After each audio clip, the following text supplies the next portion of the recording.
Summary of the meeting held on the 12th of May 2025. This item is for decision on pages 5 to 14. Comments? I do note that Deputy Fenton was at the meeting at the last meeting, in the last meeting, so we'll adjust the minutes to reflect that. No comments on the minutes.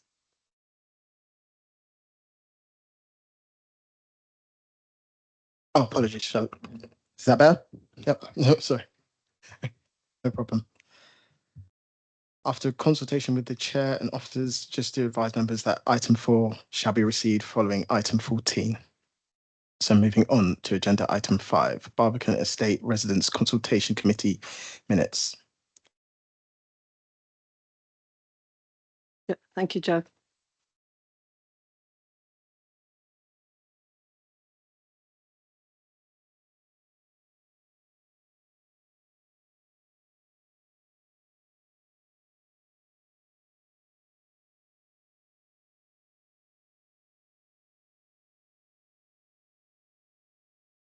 I hope you can hear me. No. Joe, I can hear you, but the acoustics in this room are quite difficult. Can I just check that, Kerry, can you? A microphone closer to you or change your seat. Yeah, thank you.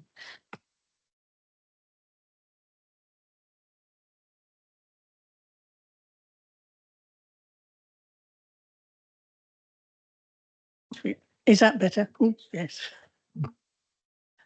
I apologise for reading my report, but there's a lot to cover.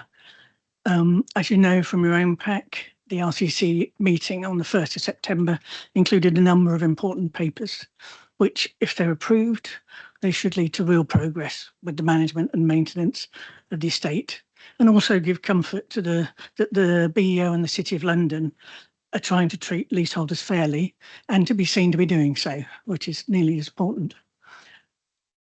Unfortunately, there was an opportunity for the RCC subcommittees and resident working parties to review some of the papers. The result of this is reflecting the quality of some of the papers and the number of points raised in the RCC discussion, and reflecting the minutes, which are rather long, for which I apologise, and took quite a long time to review. So I apologise they came to you late.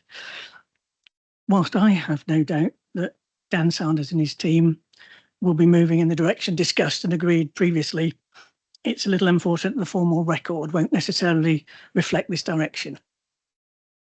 Anyway, but one of the reasons for the lack of consultation was the need for the estate office to prepare a proposal on an alternative to Chigwell for repairs and maintenance, which I know took a lot of the time.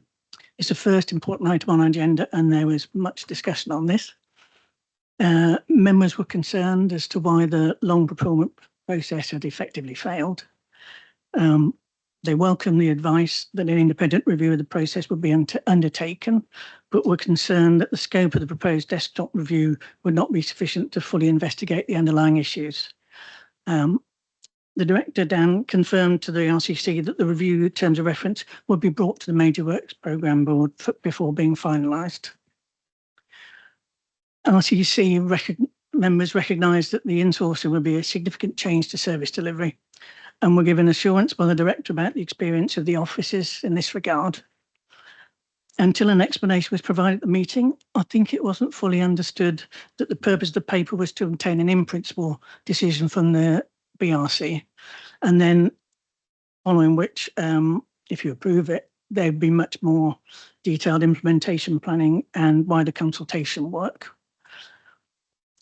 Concerns raised included whether sufficient and timely support would be received from HR to transfer and retain the staff currently working for Chigwell, and whether the remuneration would be sufficient. We know things have been delayed in the past on the estate office changes because of lack of HR support. We were also concerned about the need to implement another Civica IT product. Although the plan to recruit an IT program and integration manager to assist was welcomed, I think that should help. The RCC's main concern was the closest to the end of Chigwell's contract, and whether the management team and the City of London teams, whose support would be required, had the capacity to implement this successfully in what's an increasingly short time frame. The RCC asked the director to consider whether any of the other planned programmes would best be deferred to ensure the move of this service to in-house was successful. Next item was the appointment of the expert witness. We were very pleased to receive this paper. The appointment of the expert witness to apportion liability is a key part of the process to agree restitution. The RCC subcommittee members were involved in the tender process and formed part of the review panel. And I would like to thank Dan's team, and especially Owen Doyle, for their work on this. Service charge leaseholder updates. Overall, the style of these draft reports is an improvement, but then still not easy to understand, with no explanation of some of the inconsistencies in line items between the report. In addition, the reports had not been reviewed by the Service Charge Working Party, which meant that the answers to some questions the leaseholders were likely to raise, for example, in respect of significant percentage increases, had not been included. So it has been agreed that the Service Charge Working Party will review them before they go out, and a meeting's arranged for tomorrow. The RCC were also pleased to hear that the proposals regarding the first annual service charge audit will be discussed with the Service Charge Working Party shortly. The lift refurbishment, I welcome the proposal to appoint a design team and develop a work specification of the tower lift, and we're pleased to hear that the relevant houses will be consulted fully before approval was requested in respect of the terrace lifts, which is another example of progress being made on the estate, which is great. The Barbican Estate Roof and Balcony Renewal Programme and Barbican Estate Windows Repairs Programme. Although Dan sent a late explanatory paper, the gateway papers were perhaps the most disappointing of those in the pack. Old descriptions of the scope had been used rather than those agreed at previous RCC meetings. It was confirmed at the meeting that the two gateway projects would form part of a single coordinated building envelope strategy that would be overseen by a lead architect. In addition to Ben Jonson House, Bunyan Court and Defoe House that were mentioned in the April RCC meeting, the proposal included the postern and the new canopy for Brandon Mews. This led to strong objections at the meeting from the Brandon Mews representative, especially as the proposal suggested implicitly that a new canopy is needed, and the Avanti review of the options hasn't yet been concluded. Acknowledging that it would delay any Brandon Mews project, the Brandon Mews representative asked for Brandon Mews to be removed from the project proposal. There was also pushback from several RCC members in respect of the 95% liability costs for this work. Director Dan Sanders noted that the work of the expert witness might impact the liability for costs, but he reminded the meeting that the legal position was that leaseholders are liable. And Dan also advised the RCC that warranties would be sought for the work, balancing cost against quality and the length of the warranty. In addition, processes regarding the potential claims on the warranty would also be put in place. And then finally, the RCC was very pleased to see in the report of the Director of Property and Estate Management of the preparation of the contracts matrix, capital expenditure plan, and especially the planned preventative maintenance programme. Thank you very much, Joe. It's quite a comprehensive overview of the meeting. Thank you. Lots of detail there. Thank you very much. Any questions? Yeah, sorry. And sorry, Joe, I missed the RCC meeting, so apologies. So it may be that I've just not understood well enough what you've said.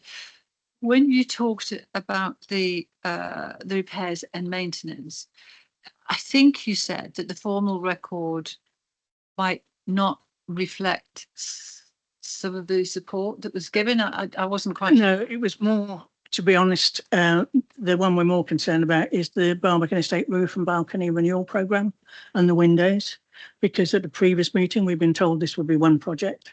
Right. And somebody would look at the whole envelope of the building and to have a report that says these are being done separately, a proposal for you to approve that says these are being done separately, was of quite a concern to a number of RCC members.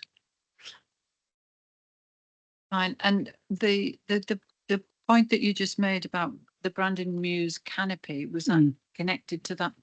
As well, yes. Yes. I think, although to be fair, we did get to, no, sorry. That was also the point about the Brandon Muse canopy. He raised that whilst. Yeah, can I just interject there about that? The Brandon Muse canopy will be raised later on. Yeah. It's because Joe isn't normally part of the discussion on the specific agenda items. I just wanted to be clear about the RCC view it in advance. Yeah. Yeah, I think we Thanks. fully understood Brandon Muse's reservations. Yeah. Yeah.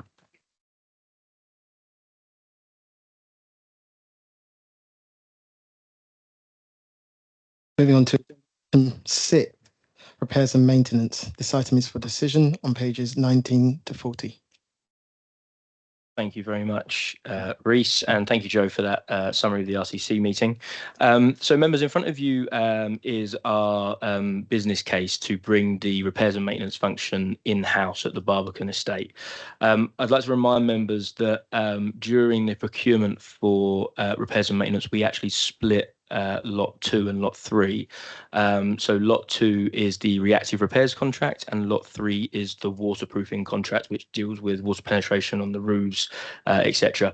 Lot 3 is running smoothly with a contractor called Elkins, and we're not proposing to adjust that at all.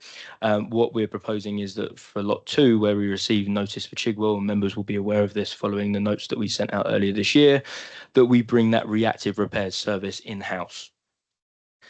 There was a lot of discussion at the RCC around this, and subsequent to the RCC, officers have had a lot of discussions as well. And I think we recognise and acknowledge that the end date that we have for Chigwell in December is fast upon us, and actually that we would like to do quite a bit more stakeholder engagement, leaseholder and resident engagement in this sphere. And so officers are working on a implementation timetable with a bridging solution that means that we don't have this impending deadline of December to get this done, and actually we can have some third parties to support to take us into next year, Q1, Q2, and ensure that we have the appropriate time and stakeholder sessions that we've committed to, and interaction with house groups, leaseholders, etc., to ensure that this is successful and that we shape a service that's right for everyone on the estate. It will also give those teams that the chair of the RCC just mentioned in terms of HR for 2P support, in terms of legal and procurement, and in terms of IT and infrastructure, to ensure that we don't rush into something that will potentially fall on its face when this is an idea that we believe will work and we really do want support for. So our plan in that vein is to come back with a detailed phased implementation plan of what that will look like. And have some scoping sessions with house group chairs and leaseholders in the meantime. We're talking to Father Jack at the church around hosting them at the moment. So we are still seeking approval in principle to move forward in this way today, but we recognise that we need to do some more engagement and actually, to make sure that this is implemented properly, we do this over a more prolonged period of time. I'm happy to take any questions that members may have on the detail of the proposal, which I acknowledge is quite a lot.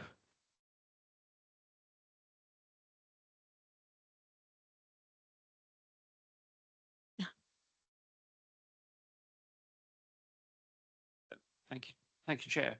Thank you, Dan. I think this is absolutely amazing. I think it's really good that you're bringing it back in-house. Would your aspiration be to transition it from an in-house operation to potentially a direct labour organisation in the fullness of time? I think this is going to sound really cliche, but I think the sky's the limit. The great thing about bringing this in-house is that we are going to have a much more direct control over the service we deliver. And what that means that in 6 months, 9 months, a year, 2 years, we can flush out things that aren't quite working. We can engage with the people that receive the service, and if we think that there's benefit and merit to delivering it slightly differently in any way, whether that's direct labour in-house, whether that's whatever that service looks like, I think this gives us the flexibility to continually review and improve. So I certainly wouldn't say it's off the table, and I suppose it would depend on exactly how the initial implementation phase goes and what those results look like.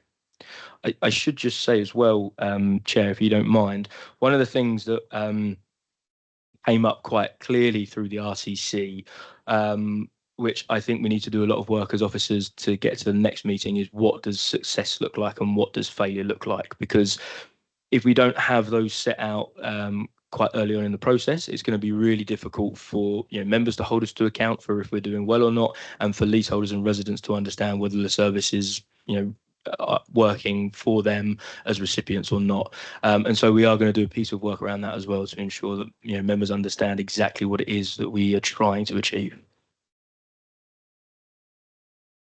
Dan, can I just ask you, would that look like a set of standards that residents could refer to easily? Yeah, it would look, it would look like, sort of a set of service level agreements monitored against key performance indicators that we would bring back over periods of time. I think I know we did a resident satisfaction survey around repairs and maintenance, and I think we want to be running consultations like that as well. Obviously, there's a cost implication in there, so if the service is costing more, less, the same, etc. So there's a whole load of metrics there. And again, I think that they should be shaped with stakeholder input, with resident input as well, because they're the recipients of the service. So really, residents and leaseholders are the most important people who are going to tell us whether this service is working or not. Yes, because I think in the past, residents have been frustrated that they were not able to feedback on the quality of workmanship, and that's like a key issue for many residents, that they're there, it's their home, and so they would like to be able to feedback. Would not disagree with that at all, Chair. Adam and then Helen. Basically, I think it's a great idea to move in the direction you want to go to, and clearly it's got to be organised properly to make sure it doesn't fail, and I understand you're thinking about that. There's just one aside here, which actually it shouldn't be of any concern to this group at all, but it might be a concern to the Corporation of London, and that is going back to the reasons why Chigwell have dropped out in the Barbican as opposed to dropping out in Golden Lane. And I just wonder whether it might be the tighter level of management that they have been getting here, which actually made them think this was going to be too hard to run with. And it may not be happening in the same place elsewhere. So all I was really saying is that one needs to be, I think Golden Lane residents might be slightly alarmed if they think the tight level of management is not going on. And as I say, this is not for this committee, but as the chair of Children's Services is here, I thought I'd put that in. Yes, thank you, Adam. I think one of the frustrations that came out of the RCC and continues to sit with us as officers as well is that we just don't really have a good enough explanation. That the financial reason doesn't stack up, as you see from the paper, and so we don't know. The Barbican is incredibly different to the housing revenue account. For example, we have direct people employed that work on the Barbican, and that model is different in terms of people who are around, because we have different geographical purposes in the HRA stock. So it would be impossible to say whether that is the case or not. But I know colleagues are doing great work over in HRA, so I'm sure that they're on top of Chigwell. Helen and Mercy. Thanks. This wasn't my original question, but I'll come to that in a moment. But I just wanted to follow up what Adam said. I mean, if there is a different level of management of the contract on the Barbican as opposed to any other of our social housing estates, that's completely unacceptable. It should be the same QA standards, irrespective of which home is being repaired and maintained. So I think I would look for some assurance that we're working to the same standards across any of our houses. And I think you were probably implying that, Dan, but I think it should be said very clearly. And if we find there is a difference, then we cannot allow that to happen. Yeah. You can probably tell from the tone of my voice, I feel extremely strongly about that. The point I wanted to ask, though, a couple of points. The first thing is, you asked for you were asking for approval in principle. Should we not be saying that we are giving approval to an in-house service, or are you asking for approval to explore whether or not an in-house service is the best answer? And I'm not clear from the way in which the recommendations are written exactly what it is we're being asked to do. I think that I think it's right to take the time to get this, you know, more right than wrong, and certainly as far as you can, given that we're not clear about the reasons Chigwell have pulled out in the Barbican, but to learn any lessons that we can from previous processes. But fundamentally, it's as has already been said, it's the inclusion of the residents and those who know the estate best from living in the estate, who can probably contribute to this in a way that, no matter how many officers are involved and how close you are, it's with the residents' experience that is so relevant. So I think that point was well made. So thanks. Judith, would you like to come in there? I see your hand up. Yeah, thank you, Anne, and apologies for not being in the room today. We've got a SEND inspection just started this morning, so I'm managing that as well.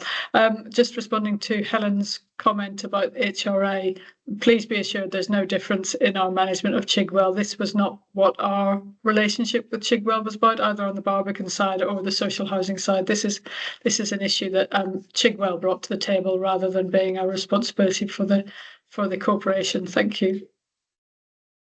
Thanks, Judith. Dan, do you want to come in there? Yeah, just going to come back in on the point around being explicit about what members are being asked to vote for here. Members are being asked to approve moving to an in-house model. What we are bringing back is a detailed phased implementation plan on what that looks like, but we're asking for approval to move to an in-house model. I think that's great. And can we just make sure, though, that the minutes, because the recommendation doesn't actually say that, so we just need the minute to be clear that what we're agreeing. Thanks, Helen. Mercy? Thank you. I just want to echo again the point about the resident satisfaction being the key metric, and I just wonder if that can be inbuilt from the very start, that for every job there's a resident element where they maybe rank the quality of the work so they've experienced it and sign it off. Secondly, I was wondering if, as part of the leaseholder engagement piece, you will be talking about the institutional knowledge that was maybe lost from the transition from Metwin to Chigwell, because I know that loads of residents talk about really amazing contractors who maybe didn't stick around in that transition. So yeah, some reassurance that would be considered as part of that. Thank you. First point there, absolutely, we will look to start scoping resident involvement, at the outset.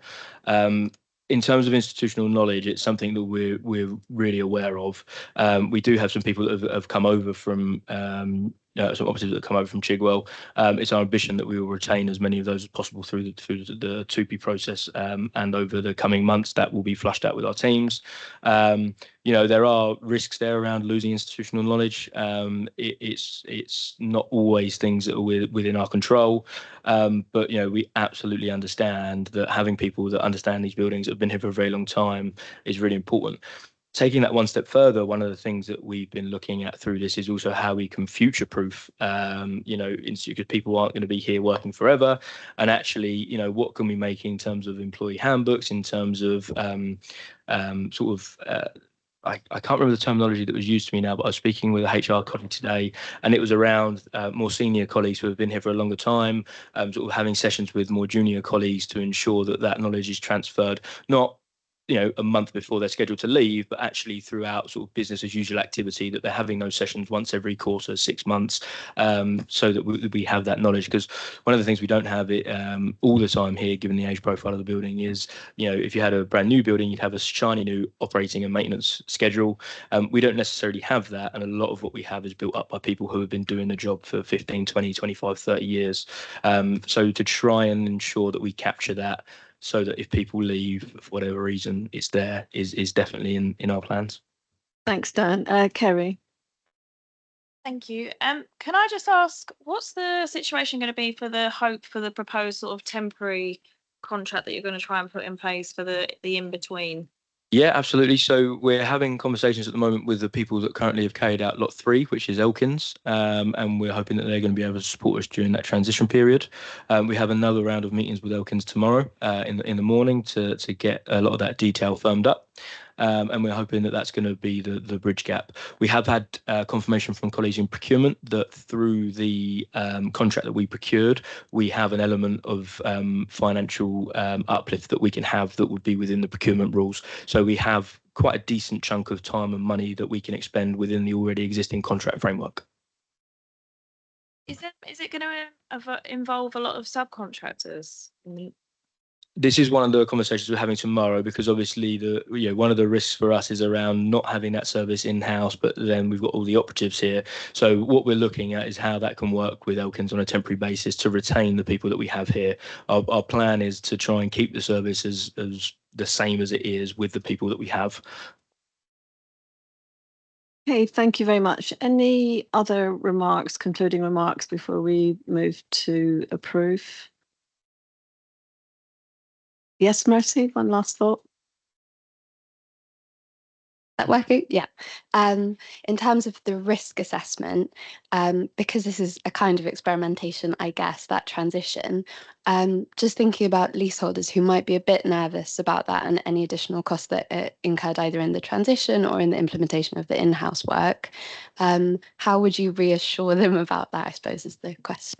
So actually, a great question, and I had a conversation with a finance colleague today, and what we're looking at doing is setting up a new finance code, and everything that relates to work around this transition piece will be coded to that finance code. Once that's done and we're out of transition, we can do a reconciliation there and then apportion that appropriately to what is a leaseholder cost, what is a landlord cost. But what that means is we can bring an entire financial picture of what this whole process has cost us, and if it's good, bad, ugly, whatever it is, but we can see it, it's there. And then we can apportion that based on where it should sit in terms of leasing contracts, etc. Okay, can I ask our members content to approve? Yes, thank you very much.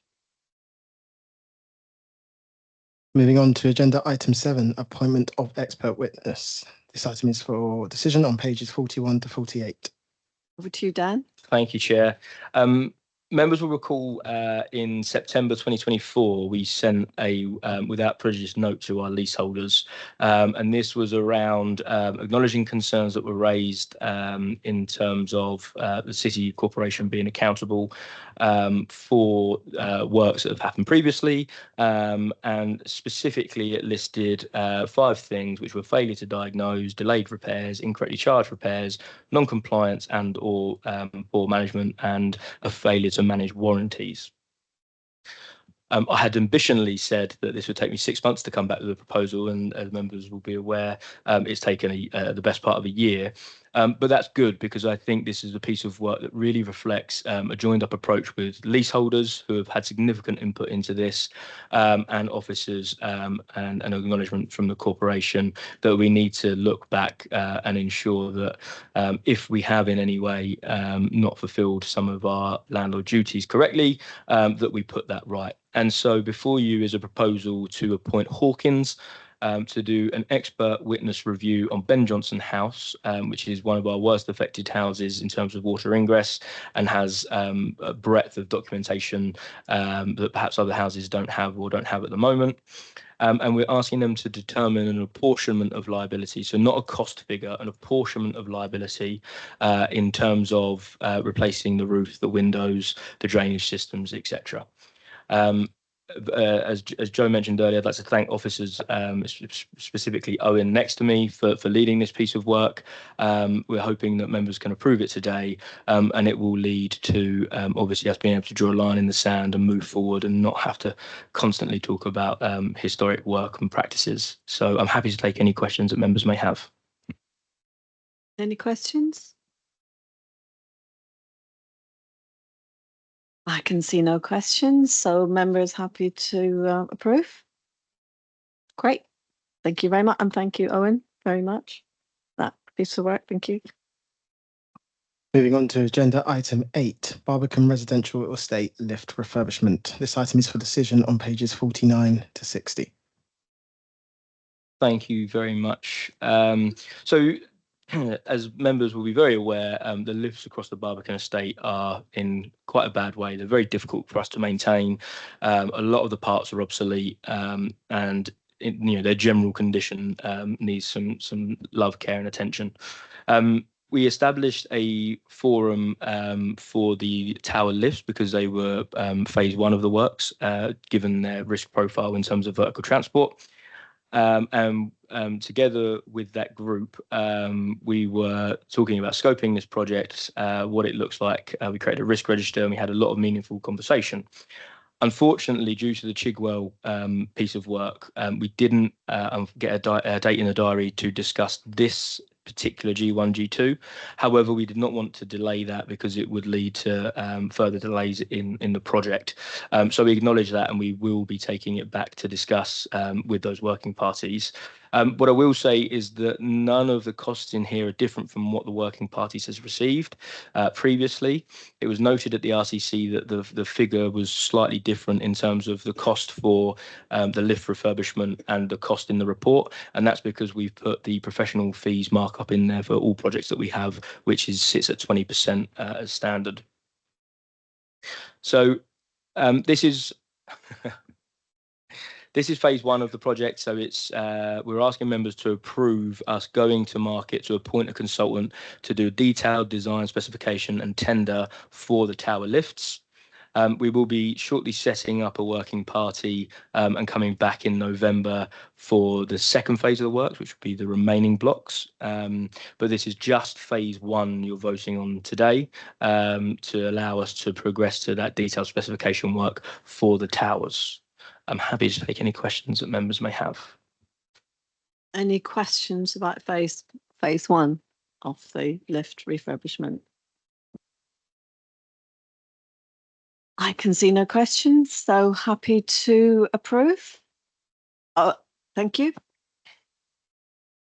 Moving on to agenda item 9, G1, G2 roof and windows. This item is for decision on pages 61 to 64. Thank you very much. So this report is a covering report for the G1, G2 proposals at 10 and 11. And to speak to what the chair of the RCC was saying in her opening remarks, I agree. This probably fell slightly short of where it should have been on the G1, G2 side in terms of the holistic approach that we're now taking to building envelope works, which is to ensure that roofs, drainage, balconies, windows, etc., are all under one lead architect and that's delivered. The reason they were separate is because what we didn't want to do when we were designing the G1, G2 was we didn't want to combine them in an effort to deter any window people from applying because they couldn't do the roof works, or vice versa, any roof people from applying because they couldn't do the window works because they're quite speciality pieces of work. Since then, and then we've had another major works program board as well. We have said that actually it's for the architect to lead that and split the works as they see appropriate, and that we shouldn't, as officers, preempt what that outcome could be, and that's why the covering report exists. Also to note that some of the language was perhaps slightly unsympathetic in the original G1, G2s, i.e. when it says that this project needs to take place because the roof has hit its natural life cycle end. Obviously, you've just approved a paper about expert witnesses looking back to determine apportionment liability. So actually, we should, in all of our literature, be very consistent and ensure that that reflects that there are some past maintenance and warranty failures there as well. We will ensure to do that, and I think the chair of the RCC will agree at the last major works program, but we had a very positive meeting in that regard, and so all future papers that you get will be consolidated into one, and only if/when the architect sees appropriate, we will break it out into different contracts for windows, roofs, etc. But we are asking for approval today to move forward. The only other point to note, as per the chair, is that we are asking for approval without Brandon Muse. So following the objection from Brandon Muse, we've agreed to remove them. As officers, We do think that it was the right thing to put Brandon Muse in this paper. Brandon Muse do have a separate piece of work going on at the moment, which is around Avanti Architects doing an options appraisal. When that work is finished, they will have an option that they will need an architect to design and lead on. And the officer rationale for putting that in there was we didn't want them to lose that 6 or 9 months, which could incur more time and more cost. But that said, Brandon Muse, want to be withdrawn. They acknowledge that risk in the conversation that we've had with them, and so we're happy for it to be removed. So it will be minuted that we're only asking for approval for the remaining blocks in this paper, excluding Brandon Muse. Thank you, Dan. And officers' comments are noted there. Adam? Two questions. One is, we're not actually going to start any work on any of these things until April 2027. So that's 18 months away, according to the thing. In the meantime, water is still pouring into some flats. I think a lot of them have been stopped. I mean, presumably, any real adverse effects are going to be dealt with straight away anyway, under the normal regimes. Yeah, absolutely. So, for example, we are doing some work on the postern roof at the moment because there's immediate water penetration issue. So the balance there for officers is, when the project is due, when we're meant to start works, and what the impact is for the leaseholder. We're also doing a piece of work at the request of the Major Works Programme Board from the last meeting around when we sequence the rest of the blocks, because this is only the first phase of all of the blocks need this work done. We're going to come back with a cost risk piece of work around if you need a window repair in, this is an anecdotal example, but let's say Andrew's house, and Andrew's house is scheduled to have all this work done in 8 years' time. Is it more appropriate to do what could end up being 4 or 5 temporary repairs in that time, or do you do the permanent repair because you know that you've got that long to wait until the project comes? So officers are doing that piece of work as well, which will come to the next Major Works Programme Board and subsequent RCC and BRC meeting, which I think will give a lot of comfort to leaseholders and residents that we have a written plan in place in terms of your specific block and where it sits if you have a water ingress issue today at this moment. Thank you. And the other question was on the warranties. You in the paper you referred to 10 years. It seems to be very, very short. And I think, bearing in mind that if one is repairing hardwood, for example, or replacing hardwood, that life of that thing should be 50 years at least, and actually probably looked after probably 100. Will we be looking for warranties which reflect the work that is being done as opposed to just a 10-year warranty? Yeah, I think the 10-year in here is probably quite anecdotal because there are so many things that will have so many different varying warranties. We will be pushing for maximum warranties on all we have. We will be discussing that with house chairs individually and house groups, because obviously there is a cost associated with those warranties. So it's balancing that cost profile and risk profile. But absolutely, we'll be pushing to have long warranties as long as we can get, and we will be looking at those decisions in a cost versus risk way. Any other questions for Dan? Members happy, content? Helen, you have a question? Yes, sorry. I just want to come back to Brandon Muse, I think, really, because I can look back at the recording of RCC to see some of the points that were raised. But so I think what you're saying is that the only impact on Brandon Muse is timing, and that does that mean that, and is that's really understood? Are there any other cost implications or anything else that? I don't think there are any other cost implications. I may be doing a slight disservice to Brandon Muse chair, because there were also points raised about how unique Brandon Muse is, and the fact that actually that meant that it should be treated as its own thing in itself. And there were specifically around cost, there was a comment made around the fact that the canopy existed to cover up an existing default with the roof in terms of leaking anyway, and I do accept the point that in itself does make it, and the fact that it is the only canopy on the estate does make it a very unique thing that potentially does warrant its own own pathway, if you like. and I don't think that it would have necessarily, it would have been an option to split that out further down had we gone through this as it was anyway. But what we don't want to do, and what I hope members and leaseholders see from the last 18 months, is we don't want to work against people, especially if there's a strong desire not to do something. If we need to do a bit more trust building, if we need to do a bit more work to ensure that the leaseholders are happy there to continue that work, then we're happy to do so. And we don't see it as a risk to the corporation in terms of our land or responsibility. I understand that, and I think that's absolutely right. It's kind of certainly go with the desire of the residents as far as we can. I suppose what I was thinking about is that when something gets taken out of a bigger project, then the on costs for that smaller bit of project increase, and that's the bit that I haven't quite got my head around. So that there will be a higher on cost to that because it's not within the whole. And if Brandon Mews residents understand that, I mean, it depends where that cost falls, of course, because it was a fix for another problem. And if that falls to the corporation, then that's corporation carrying the cost. If it falls to the residents, but either way, I think there's likely to be a cost impact, and we need to be clear about where it falls, and that everyone understands that that's exactly what's happening by taking that line. My understanding is that was known at the meeting, as the meeting was, and I will double check the minutes, but my understanding is that was noted by the chair of that house group themselves. And I will say a point that was made in these papers, and I will make again to members today, is that at this moment in time, we are putting these proposals forward as per the lease terms of recoverability, which is that the corporation recovers it through service charge at 95%.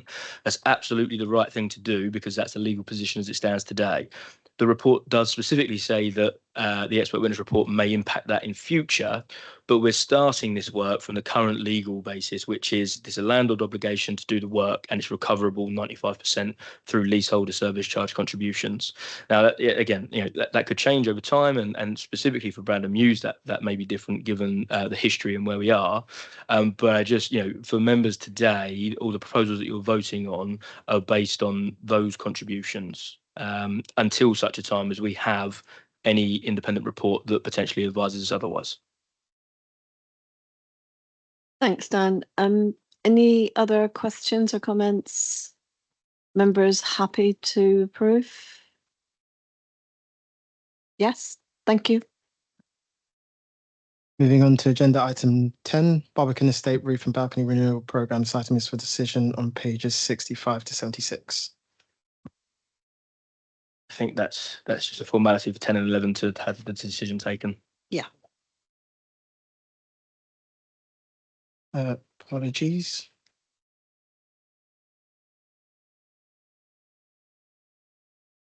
After consultation with the chair and officers, agenda item 12 has been removed from the agenda. So moving on to agenda item 13, report of Director of Property and Estate Management. This item is for information on pages 319 to 320. Thank you, Chair. My report is fairly brief because of the work that we've been doing earlier in the pack in the last quarter. Brandon Mews Canopy, we just touched upon where we are with Avanti Architects, and we're hoping to have a meeting with Brandon Mews and the Major Works Programme Board jointly to discuss that shortly, and it's being booked in as we speak. In terms of staffing, I'm really pleased to announce at this forum that Mia Blaney has started. She is the PA to myself and is providing secretarial functions to the Major Works Programme Board and the Reporting Committee. And I think the Major Works Programme Board have already seen the benefit of having those timely papers, minutes and actions, and the Reporting Committee will receive theirs shortly following our meeting on Wednesday. So that's really, really good. And also we have Curtis Bannister-Pond starting as our Head of Resident Services on the 1st of October, and more to come on that, including an organisational chart in November, which was a request at the RCC, which we've committed to bringing back to the RCC and this committee as well. We have the governance review proposal. It's now been discussed at the reporting committee, and we will be sharing that with house group chairs as well over the next week or so to ensure that it's been rationalised before it comes back to RCC and BRC. And then probably one of the biggest achievements in the last quarter, excluding the papers that we've discussed today, is the fact that we were able to deliver the planned preventive maintenance programme, capital expenditure programme and contracts matrix to the Major Works Programme Board. They were discussed. As you would imagine, we have some action to take away from those and to refine and tweak them. A big one being to get them into some sort of resident-facing document, because they are quite clunky Excel spreadsheets at the moment, but we don't want to lose the integrity of the document, which is really important, which is how they're informing our maintenance practices and our capital planning at the moment. So that was really good. We have another review of that in October, and then we'll be bringing it to the RCC and BRC in November. So in conclusion, it's been a very busy period for us in my office. And that's not to touch on finance, which we've taken away from this agenda to just rationalise with the service charge working party and bring back at the next meeting. So I'd just like to thank all officers in the BEO for a lot of work over the last quarter. Any questions to Dan on his report? And I think we thank the officers for all the hard work and ease of decision making. So thank you for that. Thanks, Dan, and your team. Moving on to agenda item 14, report of reporting committee and Major Works Programme Board. This item is for information on pages 321 to 322. Thank you very much. I acknowledge that at the last RCC meeting, one of the big frustrations was some of these papers had not come through the reporting committee and the Major Works Programme Board. That was due to the fact that we had to reschedule or postpone a lot of meetings in terms of getting this Chigwell documents prepared, and we didn't want to lose traction on some of the important stuff. We would have lost 3 months on some of these gateway processes that have been approved today. But we don't want to be in that position again. We won't be in that position again. And as I say, the last meetings that we had, certainly the Major Works Programme Board, which has received the minutes, they will now all come, the minutes and the actions, to these meetings. So these will be much fuller reports. I would like to say thank you to both members of the Major Works Programme Board and Reporting Committee, because we held a joint meeting to review the business case before it came to RCC and BRC, which was very helpful in terms of some of the things that we were able to put in before it came to members. And as I say, the secretarial function of that meeting now being performed by Mia is of huge relief. So yeah, not much more to say on that from me. Any questions, members? Happy to move on. As mentioned at the start of this meeting, we shall now be receiving item 4, outstanding actions. This is on pages 15 to 18. Thank you, Reese. I've forgotten I was already moving to non-public. This is the action tracker that we send. A lot of the stuff we would have discussed in papers today, hence why I asked to take it at the end of the meeting. I'm happy to take any questions that members may have on any items on the action tracker, if there are any to take. Mark. Chair, I wonder if we could just expand on antisocial behaviour, item 4. Thanks, Dan. Thank you, Deputy Chair. Absolutely. So we've been doing a lot of work in the stratosphere of antisocial behaviour. Members may recall that we did a piece of work with Lion Bike in terms of bikes being left on the estate. We have quite a lot of work going on in terms of reactive work to things like graffiti.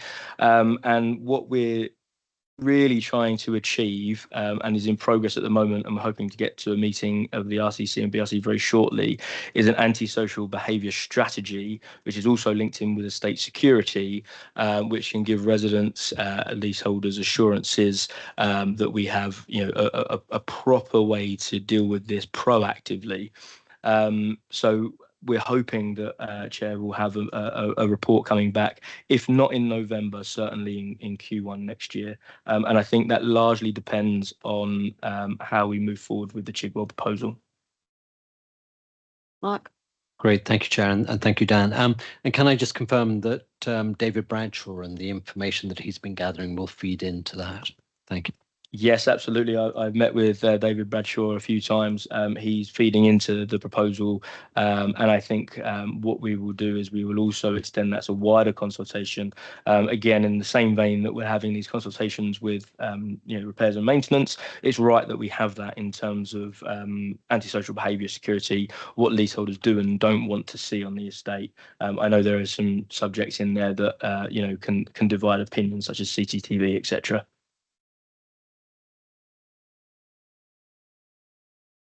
Any other questions about the action tracker?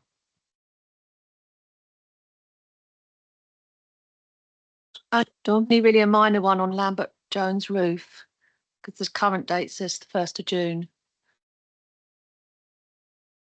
The very first one. Thank you very much. Yes, it does. I know that we have been doing a lot of work with the chair at Lambert Jones, and we've undertaken quite a lot of work in terms of spiralling out and drilling down the limescale in their downpipes, which is one of the big problems that causes sitting and pooling water. I saw operatives on there a few weeks ago, so I know that's been happening. I will ensure that I give a fuller update on the action tracker for the next meeting to show exactly what that means in terms of next steps. But yes, a lot of work's happened in terms of their downpipe and pooling on the roofs over the last couple of months. Helen and then Adam. Yeah, just to follow up on Lambert Jones, I mean, looking at that in the last few days, the only one that seems to have pooling at the moment is the house that's nearest to Defoe House. The others looked dry and drained, but that one had a substantial amount of water still on top, so it's clearly not worked there. Thank you, Helen. I'll check that and ensure that they were part of that. It may be that we had some access requirements or something. So yeah, I'll check that with the team and come back. Adam? Oh, that's right. So I'm just going back to antisocial behaviour. Sorry, I was not quite awake enough. That's okay, Adam. We forgive you. Just to remind everybody that David Bradshaw, who is part and parcel of the Barbican Association General Counsel, is the one who's been running this. And if you want to consult with residents, I think it's important to go through the Barbican Association as opposed to, as well as anyone else. Thank you. Yeah, noted.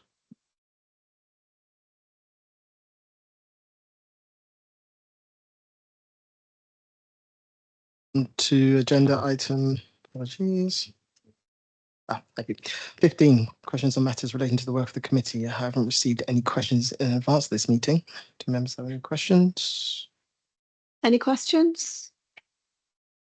No, thank you. Moving on to. Sorry, Mark. I didn't see you right beside me. I'm sluggish and slow.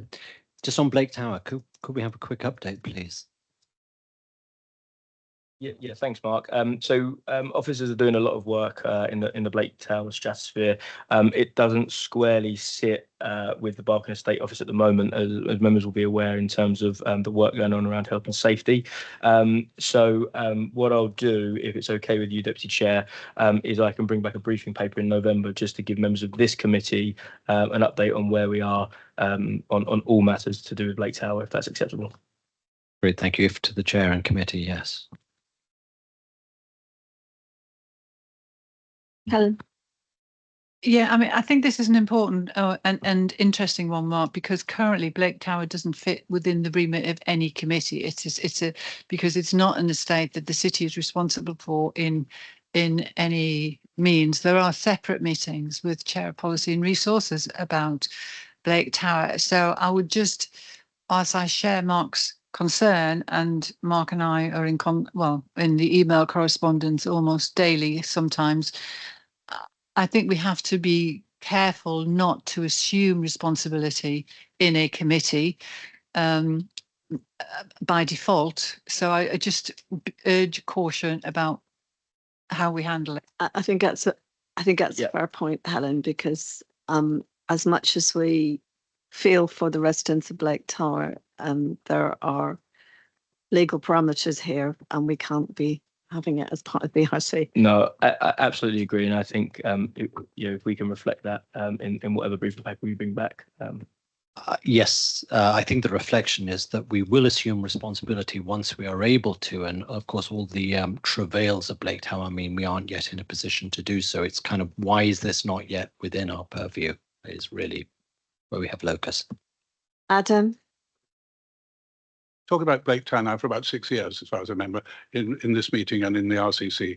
And I don't think it would worry me if Dan's eye is taken off the ball. There's plenty else to go on. And it'd be very good to keep it with whoever should be in charge of it rather than bringing it in here. Correct, but there are significant issues around Blake Tower that we as local members in the corporation should be mindful of, and anything that just gives us a pinch point to keep it at, in the sight of the corporation, I think we should grab, because certainly there are potentially health and safety issues around that estate, and Redrow, don't seem to be facing them. To bring Judith in at this point. Yeah, thank you. There are elements in which we are responsible, such as the improvement notice. So we'll bring a document back to share next time, as Dan suggests. Thank you. Thanks. I think the points are well made, Mark, but also Helen's points as well. That we will proceed with caution, not ignoring the plight of the people who live in Blake Towers. Thanks, Judith. Moving on to agenda item 16. Any other business that the chair considers urgent?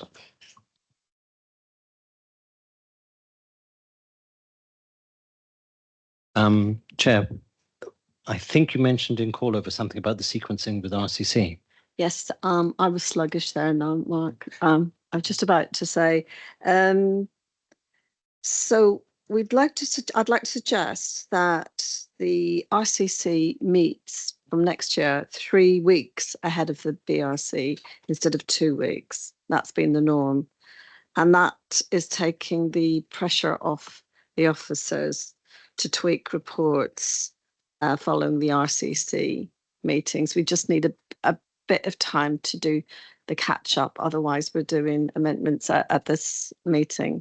Brandon is probably an example of that. But if we're in agreement, that's the cycle that we will move to, and Reese assures me that that is possible from January 2026. Yeah. Any comments about that? Only that if RCC are content to do that, if that works, yeah, great.